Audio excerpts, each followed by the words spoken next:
Look at this special edition Florida State Seminoles live here at the Voice of College Football. How about this?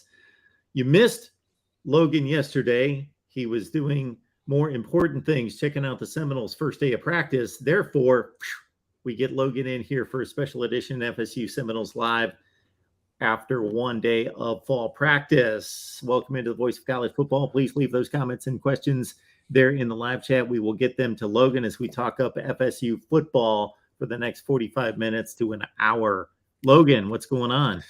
Doing great, Mark. It's finally football season. We can actually say that here in Tallahassee. I know we're a little bit earlier than some of the other colleges, Mark, that you're covering, about 100 more, I feel like, that you're got on the channel. But really glad to be back in action. Missed it for a little while. Enjoyed the summertime, but there's nothing like going out to practice and then having the opportunity that we're in to go see these guys and give some good analysis to the followers, to your fans, and subscribers. And honestly, it was a very hot day. That's something that I will not miss at all, but we're just going to have to get through it. There's 20 practices and 25 days going on. Mike Norvell's got them working, and it's much needed, in my opinion. So it's going to be a hot one, but glad to be back and have football air. You know, there's nothing like having that fresh cut grass out there on the practice field. You smell it and you're like, yeah, it's football season. So it feels good to be back, Mark. And like you say, what makes it a little bit different than, it's exciting to get out there for spring practice. It's interesting to see, what's going on with summer workouts or with winter workouts right after the previous season concludes. But there's not that urgency. It's more developmental. It's more, okay, get in your stance for a day and we're going to work on that. And we got time to develop and think about, player development, work on the nutrition, work on all those things. Well, now it's game time, 4 weeks. We got to get better because we got to hit other dudes in 4 weeks. So there's a sense of urgency. Like, we got to be better. We got to be ready to go. Yep. No, it's time to get off and get going. And fall camp is definitely a little bit different than spring camp. Like you said, you've got some newcomers, you've got the early enrollees there, which Florida State had a big early enrollee class coming in. But now there's a lot more bodies on this field. Just kind of going off to start with, that offensive line room is completely just revamped. A lot more bodies and bigger bodies. If that was my first kind of thought process heading in, walking into the facility yesterday, these are some big bodies coming in. This is SEC size. That's something Florida State has lacked in six years or so more.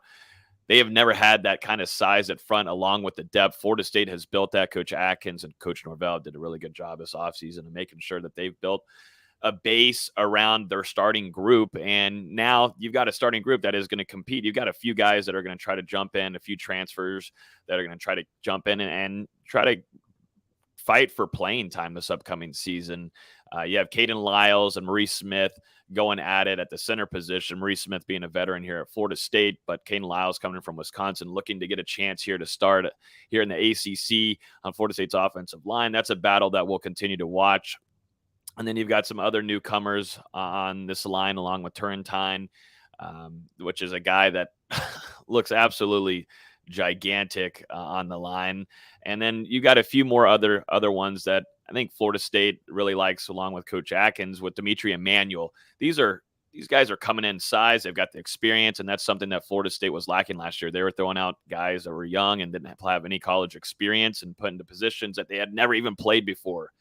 Florida State now, and I think a lot of the other beat members, while we were out there discussing, saying this, you feel a lot more comfortable about this offensive line. Is there still some more room to grow? Absolutely. I think it's going to take about a week or so for guys to get gelled together, understand Coach Atkins and the coaching there in the system. But you just got to like how many bodies you have to be able to, mess them around. You go this way, you go that way kind of situation, shuffle them, see what works, what doesn't.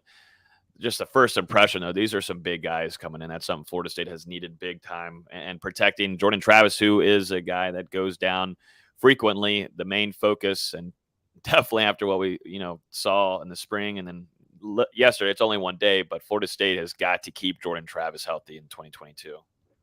Well, we're talking about a Jordan Travis with how many more pounds on his frame? 30? Got 10. On Jordan Travis? On Jordan Travis. Yeah, Jordan Travis is 10. I know on Florida State's roster, it almost felt like 2020 plus, but he did admit that he's only at 205. I think he played around Right. 190, 195 last year, but yeah, 10 more pounds. But that's an important 10 Yep. because he's got to maintain his quickness. He's an elusive athlete. That's who he is. But at the same time, we want to see him out there for 12 plus games. And he's going to take some hits. It's his style of play. He's probably going to be more of a smart runner, I got to think. This time around, maybe they pick and choose a little bit more than wanting him to be the focal point of the offense all the time. Make him a little more complimentary and let him be a distributor and get some more help from the perimeter and from the running backs. Yeah. Now Jordan Travis has got to stay healthy. Just speaking of him, JT looks a lot more stronger, and I don't know if I can say this on YouTube or we get banned or not, but he looks thicker in the base down there. He's just got stronger legs. He's put on definitely some size and his frame down there, and that's something that Florida State has got to like. And he's one of the most explosive players, definitely as a dual threat, but really explosive across the country at the quarterback position with what he can do.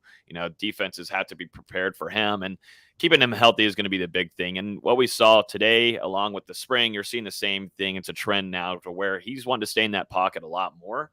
But on yesterday, we got to see a few plays where they had designed it where, he drops back, but then he takes off for a run. And, Mike Norvell really liked it, gave him some praise after one of those plays where he just exploded and, no one was going to catch him.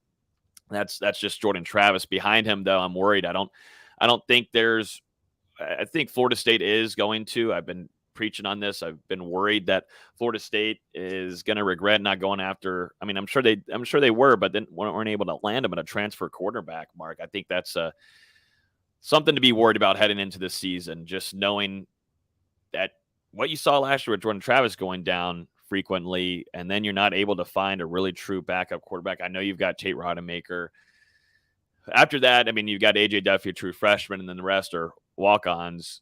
It doesn't feel good whatsoever. I don't feel good about it. I think that's going to be probably my most concerning mark for this team heading into this 2022 season, because what we saw today, I just don't feel like there's anybody behind Jordan Travis. I mean, it's like Jordan Travis way up here, and then you're dealing with a lower tier amount of talent to help subside Florida State on that offensive production that Jordan Travis brings, which you need immensely. But it kind of is what it is. Got to keep them healthy, Mark. So with AJ Duffy, we see freshman quarterbacks come into college football and turn it on and be able to contribute or be stars even as freshmen. AJ Duffy comes in as I don't have the numbers in front of me, but he's like a top 10 or 12 quarterback in the country coming out of high school. So the ceiling's obviously there. Yeah. Is it more your concern? Obviously, the lack of experience is always a concern, especially at that position. But in addition to that, maybe him just not being ready from a physical standpoint. I think it's understanding the system and the chemistry, Mark. It's just, he's behind. He's a newcomer. He went through the spring, had a little bit of flashes here and there, but you got to see more growth from him being able to connect with some of these wide receivers. And I think it's more of the reads, in my opinion, watching him, throw yesterday and then throughout the spring. It's just understanding the reads. And if he can get those down, then that helps. I thought he had a better deep ball today. That's something that he was struggling during the spring with. I thought, this is all one-day analysis, so don't take it too much for granted. But he did look a little bit better, in my opinion, for at least day one. And the deep ball, and that's something he needed to work on. But to me, it's all about reads for him and getting down that system. And Coach Norvell and Coach Tokars, they'll do a good job with doing that, but he's just got to be willing to be coached. And we'll see if that will continue to develop. A few players I see in the comments here of maybe some body changes that I wanted to see heading in that we saw. Dennis Briggs, defensive end. Hello. Wow. I thought he really impressed and stood out to me on Wednesday. He was a guy that if you go back to 2020 year with the COVID, he was a guy that opted out to take care of his family. He comes back near the latter half of the season, comes in great shape, is able to play well, is able to start. Dennis Briggs knows how to work on his body and take care of himself. And I thought in the spring, he was definitely limited in most cases. And I thought was more a little bit more heavier sized and just looked more of an in between an interior guy and a defensive end. Now he looks like a true defensive end, in my opinion. His get off was really impressive for his size, his punch. We posted a video out there on Twitter of it. He looked good, and that's someone that I wanted to see him do his thing and work on his body. And he did that in the last month and a half, which was really impressive to see. And he's going to be a true key to Florida State's defensive end rotation this upcoming season. Another guy, DJ Lundy, linebacker for Florida State. Veteran guy. They're looking for him to be a lot better in coverage, and he showed signs of that this spring. But one thing that I was knocking him for was being oversized, still kind of the size of a bowling ball back there. Lundy doesn't look like a bowling ball anymore. As of yesterday, that is a chiseled guy. I think they're still continuing to try to trim him up a little bit because he's got all the muscle in the world, but he was bulky then. I think Coach Storms, Florida State strength and conditioning coach, is working with him to continue to make him a little bit more shiftier, faster, and space to get better and coverage, because that is something that was lacking him. Was an oversized linebacker back there for Florida State in some cases, and that would slow him down in coverage aspects last season. Lundy looks a lot better. I want to see him again today and throughout the rest of the week to really get a true feeling of how he's going to do in coverage now that he's trimmed off a little bit of that bulk. Those guys definitely came out and impressed. And then always got to talk about a true freshman that doesn't look like a true freshman, and that's going to be Ayobami Tafase. Incredible name, and it just goes along the lines with a dude that just absolutely looks like a Greek god right now. Shouldn't be 17 years old with how he looks. This is a gigantic human being. He's a Florida State defensive lineman that will not be playing this upcoming year. He's just getting academics all adjusted and stuff. That's the game plan for them. And then next year, Coach Odell Higgins will have him to use as whatever he wants to, because this kid is extremely impressive. They were able to grab him late in the recruiting process, and I think Florida State fans should be excited for a guy that is going to take a year to develop, be behind Fabian Lovett, Robert Cooper, to learn behind these guys like Jared Jackson, to Joshua Farmer. Sit back, learn, and then unleash him in his first true year next year. So just some body change. Everybody wants to see the bodies and everything. I obviously do too, because it shows me if guys are working on their body this offseason before fall camp and they're really focused in, it usually means that they're dialed in and getting ready for the season ahead. It's always funny to get your take and what you're focused on, compare it to Jason. So, of course, we did our show last night with Jason, and we're, analyzing the November schedule, and, we're getting all sorts of record predictions and all sorts of things out of Jason, who's always thinking big picture and getting the historical look to what was going on 20 years ago, which is great. Yep. But we get Logan on here and we get what's going on today. What's getting worked on? What's his team going to look like in 4 weeks for Duquesne? Yep. No, it's a tad bit different. Just I a little bit. I am searching through the comments here that have come into the channel. Leave your comments and questions there in the live chat.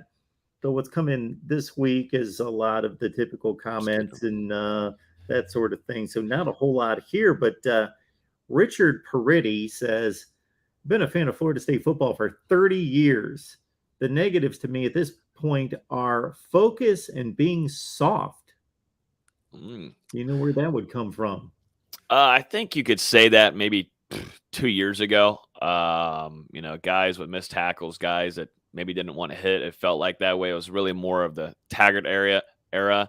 That has stopped, in my opinion. I don't know how much we can really see coming off of practice perspectives, but just off of gameplay last season, you can see it. But when these practices are going on, there's guys that are, when I tell you things get chippy, they're getting chippy. That's something that I think Florida State was lacking. I'm not saying that everything needs to be chippy and everybody needs to be fighting and all that kind of stuff. No, but they lost a fight. Florida State lost their eagerness to perform, and it made the fan base, like he's asking now, have these question marks in their heads. Do these guys want to fight? Do they want to wear the garnet and gold? Do they want to represent the former players that were here that distinguish Florida State as what it is now as a brand and one of the top and college football as one of the biggest brands that Bobby Belden built? That is something that Norvell has been preaching on quite a bit, and he talked about in the press conference on Tuesday, saying, now the players that we're signing, that we're bringing in, they want to be here. They want to represent Florida State. They know how much it takes to wear that garnet and gold and such. And I think you're seeing that. Going to some of these practices, going to this practice yesterday too, and this question down below regarding Jordan Travis and zips on his throws. He's been by far, like I said, the best quarterback in the room, and there's no competition there whatsoever. But he looked really good this spring. He looked good yesterday too. Not much of a change there, in my opinion. He looks extremely comfortable. You can see him going around coaching not only just the other quarterbacks, but he's going over and discussing, with his wide receivers, his tight ends. He's a true leader now. That's just how he is on the practice field. It's a lot different than how it was last year. This team is surrounded by him. They love Jordan Travis. They respect him. They know how much better this team is with Jordan Travis out there too. Now they've got to continue to develop chemistry. One thing that I think Florida State and maybe Jordan Travis on the offensive side might be lacking is building the chemistry with a guy named Winston Wright Jr., who, as we know, a big-time West Virginia transfer who was expected to come into the spring and start building that chemistry, start off limited, and then had the really tragic car accident that he went through, and that really set him back. He's still rehabbing. We got to see him walking into practice yesterday. We'll continue to watch him. We can't go out and go full detail on what they're doing with him during the practices, but it's a good sign to see him walking in, being able to be around the drills, and just be dressed out and general. That's a good sign, in my opinion, with Florida State having enough time now to build and get him back 100%. My question mark is going to be the chemistry there between Winston Wright Jr.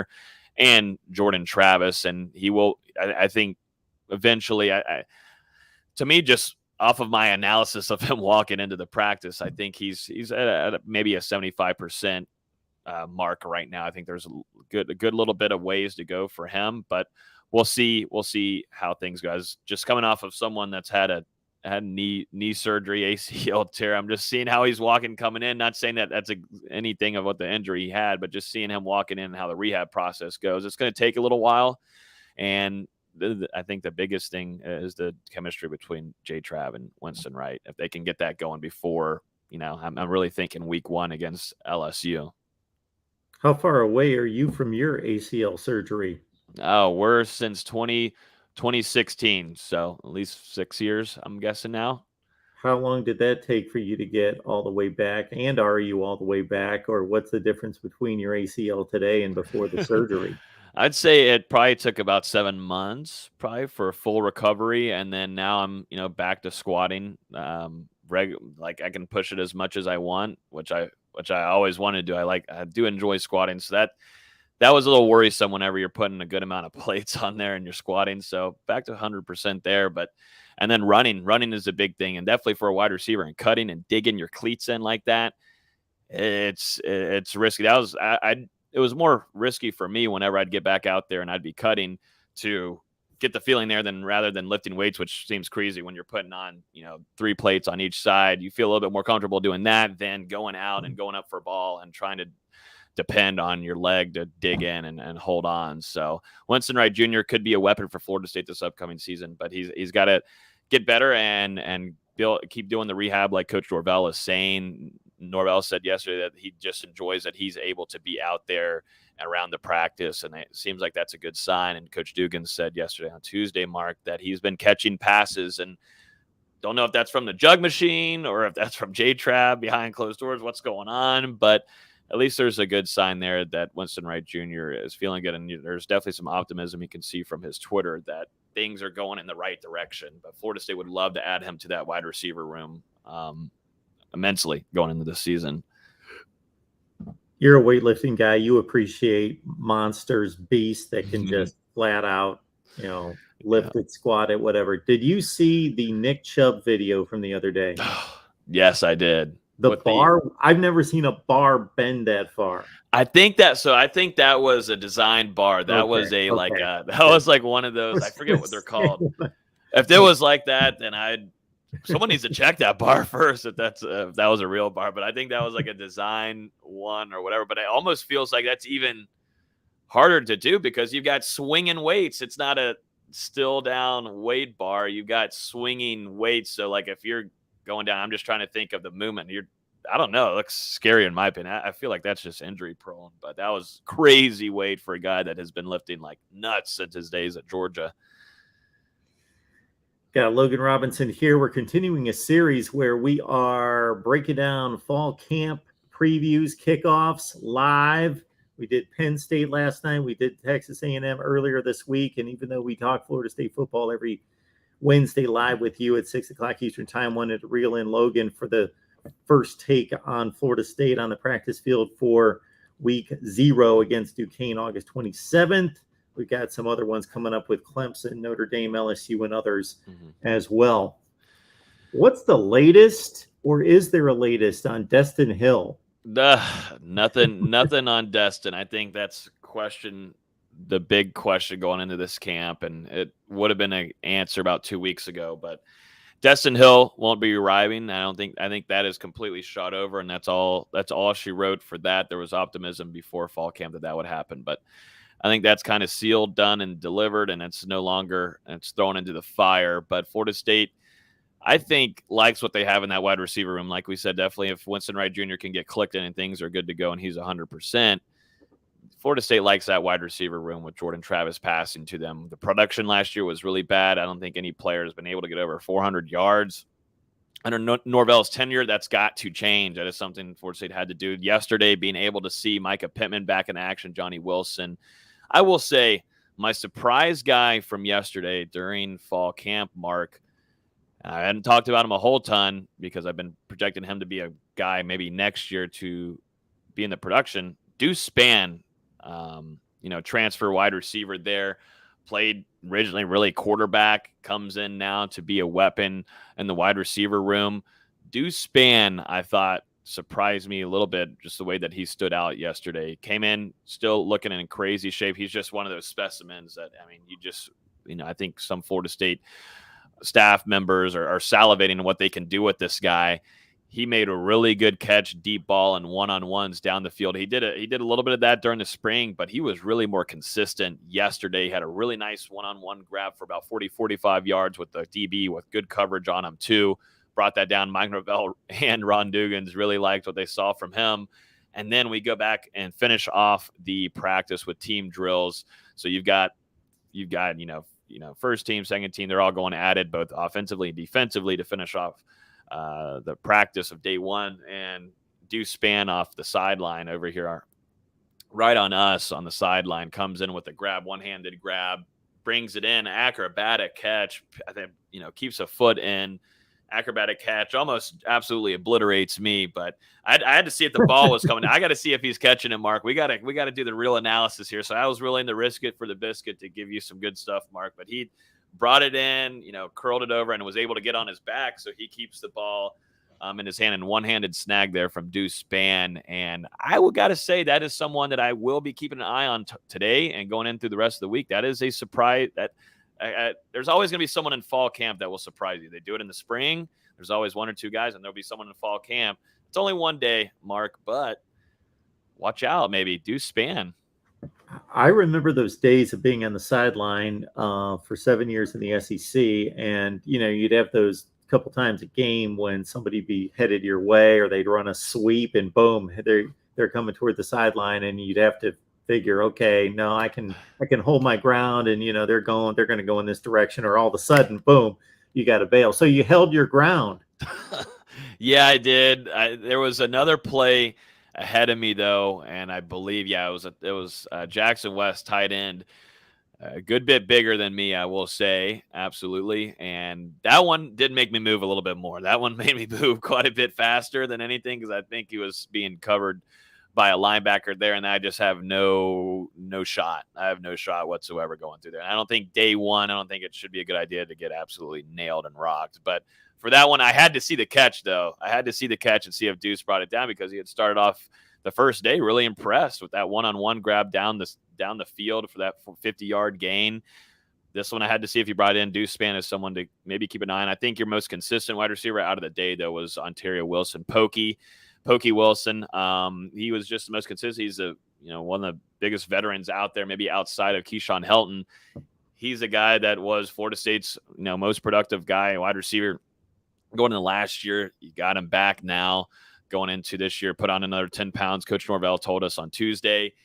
He's one that Norvell mentioned specifically in that press conference. I know that we are excited to talk about these transfers and all of that, but maybe keep an eye on Pokey Wilson, and I think two of your other consistent guy was Malik McLean. That's just how he's going to be. You might not see major flashes from him during practices from McLean, but he's a guy that Jordan Travis trusts, and he's a go-to guy with number 11. Back to Deuce Spann, I'm probably the only guy in America outside Illinois that catches little Illinois football, so I remember Deuce Spann. I watched some of these games, but if you blinked, you weren't going to see him because, number one, he's that fast. Number two, he only would play a couple plays a game, and you would know, they're gonna chuck it long and give it a shot with him. Game one against Nebraska, 1 catch, 45 yards. This is the kind of player we're talking about. He probably only has like a limited skill set at this point. He hasn't crafted himself into a well-rounded receiver yet, but he's a lot of go routes. Like game 2, Texas San Antonio, 1 catch, 31 yards. Game 3, Virginia, 1 catch, 33 yards, touchdown. So that's Deuce Spann right there. Yeah, no, that is Deuce, and like you said, that's the statistics that he'll put up. But can it be something that is consistent? But Florida State, at least in his first year, it would be really impressed because it would be really impressive for them to be able to utilize him in certain aspects of a deep threat, and just if he's able to hawk that down and bring it down, that's huge for them. Because I wasn't expecting much from him this upcoming season, and I don't think I still am. But little flashes like this, it might change my mind on a guy that is extremely speedy, like you said, and just the physical attributes. You got to love it. And he's got the wingspan to take down these balls and give you some big yardage gains, and can be a threat to some defenses.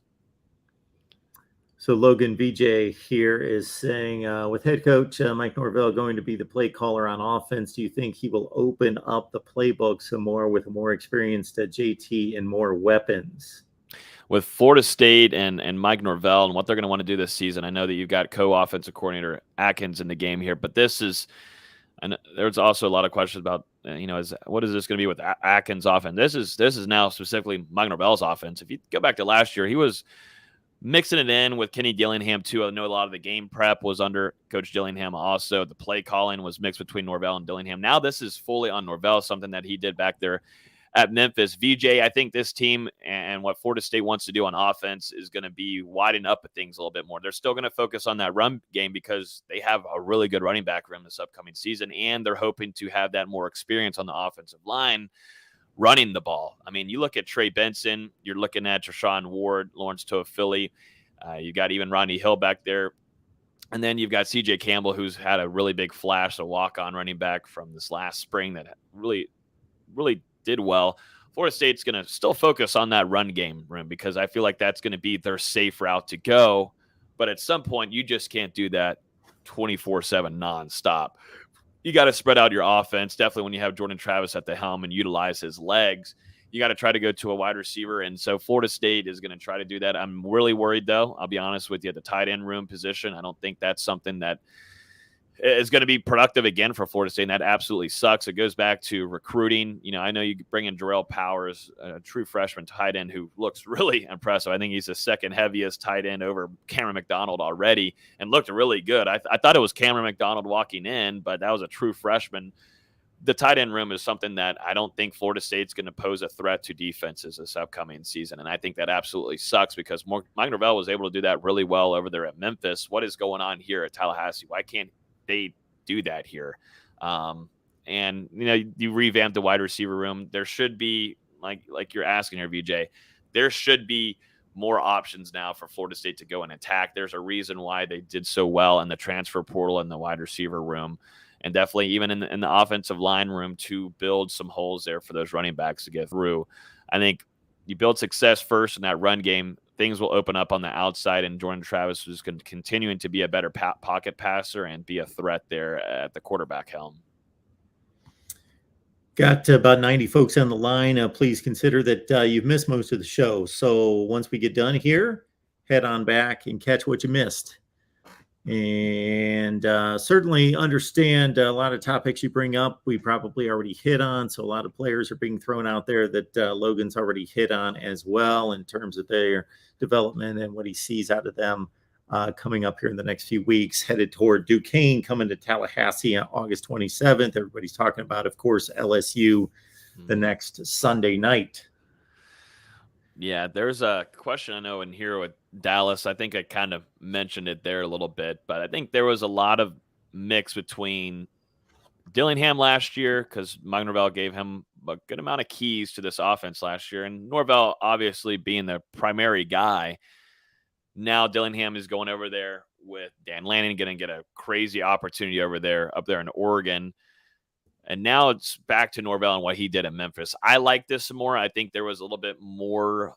I'm not saying that there was definitely not a bad relationship between Norvell and Dillingham. Not at all. I think, they still kept the relationship well. I just don't think that some things they weren't on the same game plan on, or maybe not on the same mark on a few things, because you just saw a lot of just inconsistencies with Florida State's offense last year and even the year prior. Just didn't seem like people were on the same page in some aspects. Some play calls being really well for a defense that Florida State was able to get down on the field. And then you see the next week, things are just not on the same game plan. I don't know. It just seemed a little off. I think Florida State now being under Mike Norvell, fully being able to call these plays is going to be a little bit of a difference maker. And I like it in my opinion. I think Norvell gave a lot of access and a lot of room for Dillingham to make some moves last year. And I don't know. I just think for one side alone, I'd rather have just one true offensive coordinator, let Coach Atkins do his thing at the offensive line and hopefully build a good maybe run game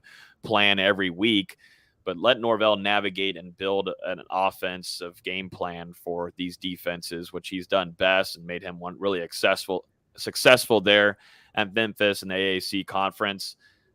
Let him do his thing here, and that's something that I think people might not be thinking of heading into the season. This is solely now Mike Norvell's offense. Not like he wasn't a part of it last year whatsoever, but no longer having to really mix in, Killian Dillingham and maybe some things not being on the same page. Logan, we want to make sure that everybody knows where to find you and everything that you got going on at Knoll Game Day, because I got to say, it was the other night. I forget what night it was, because I'm used to you guys being on just a little bit after we do our show on Wednesday. So it's still Wednesday at 8:30? It was Thursdays at 8:30. We're going to move definitely, I think, to Wednesdays, though. So it will be Wednesdays at 8:30 moving forward. It should be I that. saw you guys on like a couple nights ago out of nowhere. I popped on YouTube and you guys were live, so I jumped on in and caught a few minutes.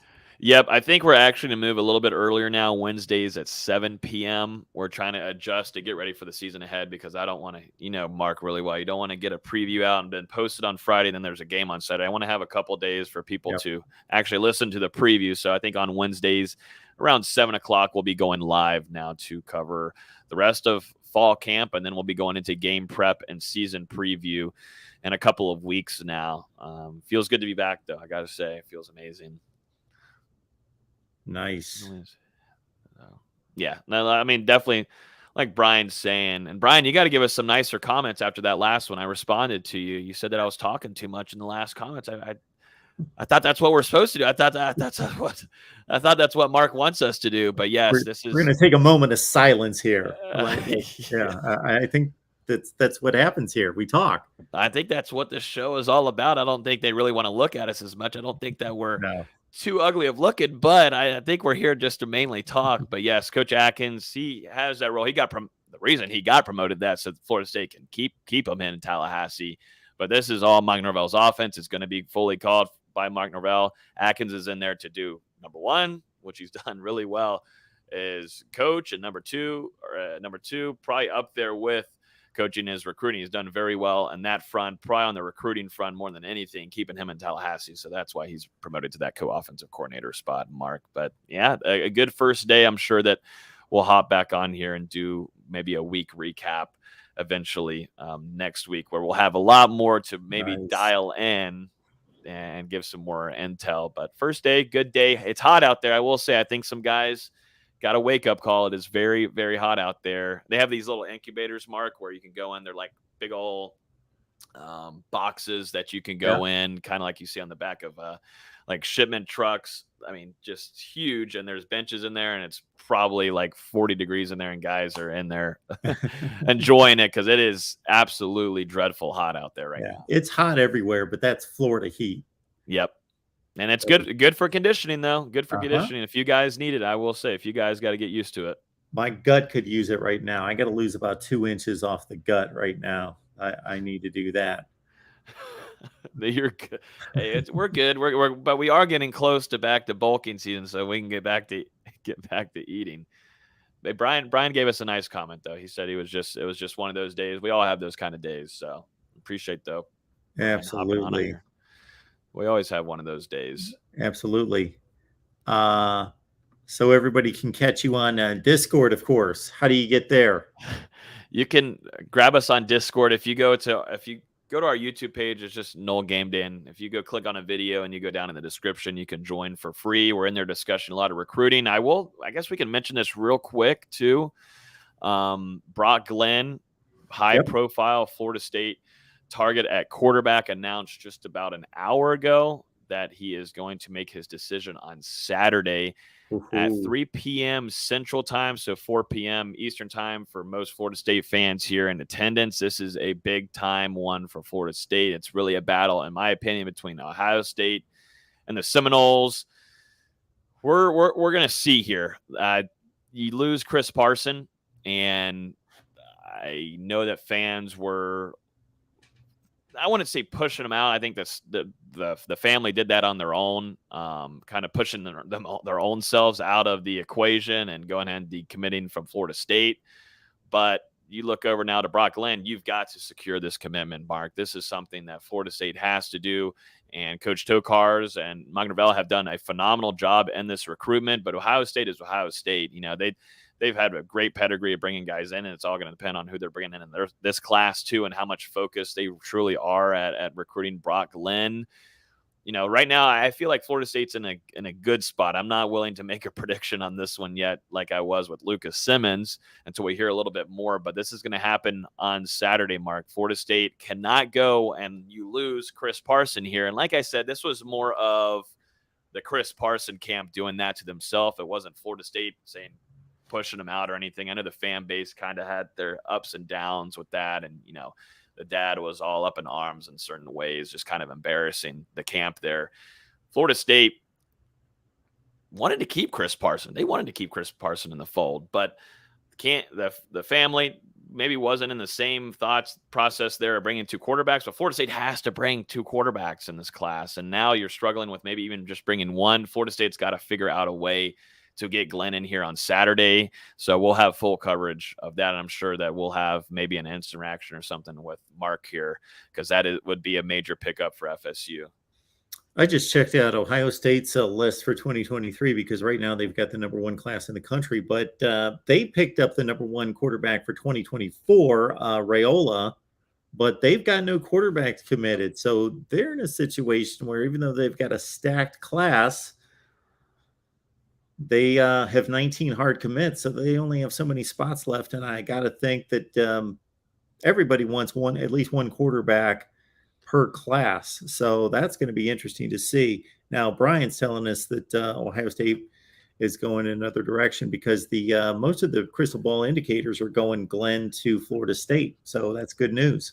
Yeah, that's definitely a good sign. We'll see. We'll hear more once we usually get the announcement day, which a lot of us have been waiting on. We were thinking that he was going to be committing before Elite 11, and that doesn't end up happening. He was going to commit before the end of June, end of July. Now it's definitely going to go into, I believe, Saturday. Is that the 31st? 30th. That's the 30th. So it's going to be here at the end of July. This one we've been all waiting on. Now that we got the announcement date, we'll start hearing some chirps and here and there, and maybe maybe put out a prediction here soon. But something that Florida State desperately needs here. And like I said, I won't keep on diving into it, but Florida State's got to figure out something in that quarterback room. It's not going to make an effect with landing Glenn. He's not going to be coming in this season, but they've got to start bulking up there. They were able to do it in the offensive line room, the trenches, and then the wide receiver room. the main focus now is quarterback, baby. You gotta fix that room. Somebody had mentioned also in the chat, along with Glenn, our guy Brian Wilkerson, that Blake Nicholson's going to commit as well, and he's going Florida State, Oregon. I don't know if you've got a take on him out of California, top 20 linebacker in the country. Yeah, that's one that I'm keeping a really close eye on. Florida State's done a really good job there, and you got to give a shout out to the staff. Randy Shannon here, along with some others on the side. But Florida State being able to drag a guy over from the West Coast continuously and get him over for visits. He just arrived just a couple of hours ago. We'll see him at practice. Seems like there's some optimism. Florida State might be in the driver's seat now than competing with Dan Lanning, which is not easy competition at all, coming from Georgia. Now he takes over Oregon. That would be a major pickup on the defensive side for Florida State.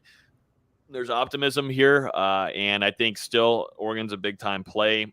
But from what Nicholson told us in a recent interview over the summer, he said, the place and also geographically and where I move, it's not playing a big vital role in his recruitment. And that's something you always first thing check off whenever you're talking with a guy all the way across the country over there on the West Coast. And Florida State's been able to recruit over there and bring some guys over. We'll see if Nicholson decides to bite and make a commitment to Florida State.